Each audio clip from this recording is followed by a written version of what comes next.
Bom, gente, antes de entrar no Instituto Histórico, queria que vocês olhassem aqui essa pedra, essa rocha, ou seja, o que vocês acham que poderia ser? Quem ouviu falando, ele pode me responder. O que vocês acham? Quem vocês acham que poderia ser? Aqui eu não estou apontando, ó. O que vocês acham? Isso aqui eu poderia ficar um dia inteiro dando aula só falando sobre isso, né? Isso é um marco. Quando veio lá no século XVIII uma expedição demarcadora, lembra que não falei no início que tinha tratado de Tordesilhas? Quando Portugal avança, vai refazer aquele tratado. Aí no século XVIII se faz o Tratado de Madrid. A linha vai passar mais ou menos lá pelos fins do que é hoje o Amazonas, Acre, né? E aí veio uma expedição demarcadora, no qual veio o nosso arquiteto Antônio Landi, porque ele era o desenhista, ele ia desenhar, né, a expedição que ia encontrar, e vieram marcos, veio um marco para se colocar lá na nova fronteira, né? É mais ou menos 4 marcos igual a esse, e em cima a insígnia do governo, né, do Estado português. Só que um dos barcos das embarcações que trazia o marco afundou lá na frente de Barcelos, lá na fronteira do Amazonas, né? E durante assim, mais de 100 anos ficou lá. Numa seca que houve na década de 60, a comissão demarcadora, existe uma comissão demarcadora que trabalha com essa questão da fronteira, achou lá sendo utilizado como atracador dos barcos, né? E recuperou 3 desses. 2 estão aqui em Belém. Um é este aqui, que no Instituto a gente, né, precisa de financiamento para fazer a ideia de propor para a prefeitura para fazer uma sinalização, né? Porque aí acaba sendo, a gente encontra sempre o pessoal estendendo roupa, por exemplo, né? Os moradores de rua. O outro está no quintal da comissão demarcadora, que vocês podem conhecer ali na José Malcher, tá? Ali na José Malcher, antes de chegar no Palacete Bolonha, tem a comissão demarcadora. E o outro está lá em Brasília, no Ministério das Relações, né? No Itamaraty, né?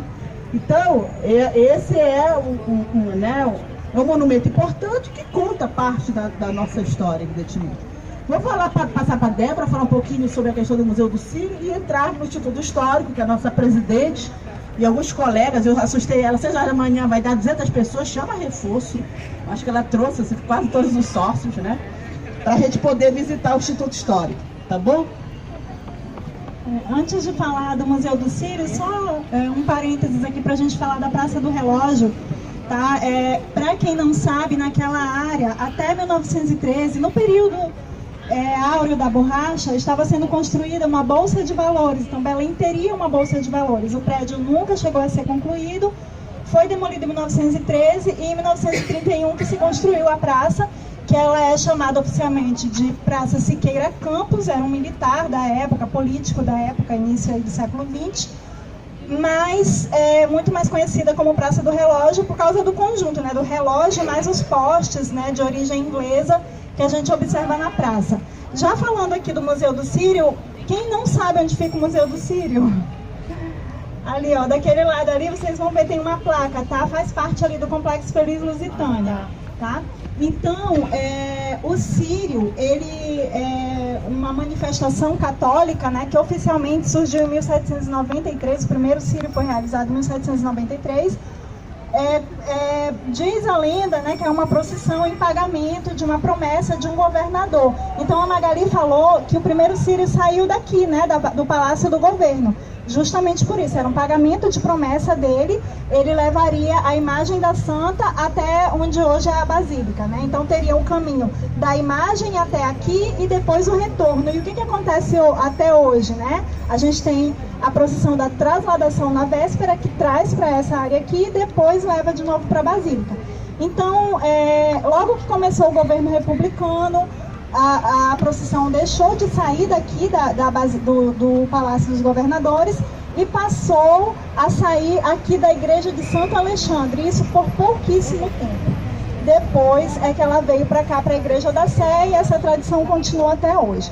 Então, por questão de tempo, a gente não vai se detalhar, né, nessa questão do Círio, mas é importante a gente frisar que é uma manifestação religiosa cheia de conflitos, né, conflitos entre fiéis, a igreja, políticos, enfim, né?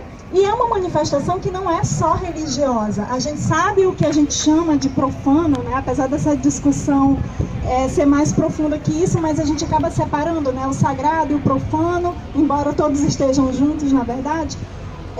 Mas a gente sabe que é uma manifestação que não envolve só elementos estritamente religiosos. E o Museu do Círio, aqui localizado, ele tem essa característica. Então ele mostra tanto elementos como a festa da Chiquita, o arraial do Pavulagem, como também mostra os ex-votos, os mantos, enfim. Diferente do que a gente tem lá perto da Basílica, que é o Espaço Memória de Nazaré, esse sim, feito pela igreja, então completamente religioso. Então, se você quiser ter uma visão ampla do Círio, a gente indica aqui o Museu do Círio. Ele foi inaugurado no subsolo da Basílica na década de 80 e em 2002 ele passou para cá, para o Complexo Feliz Lusitânia.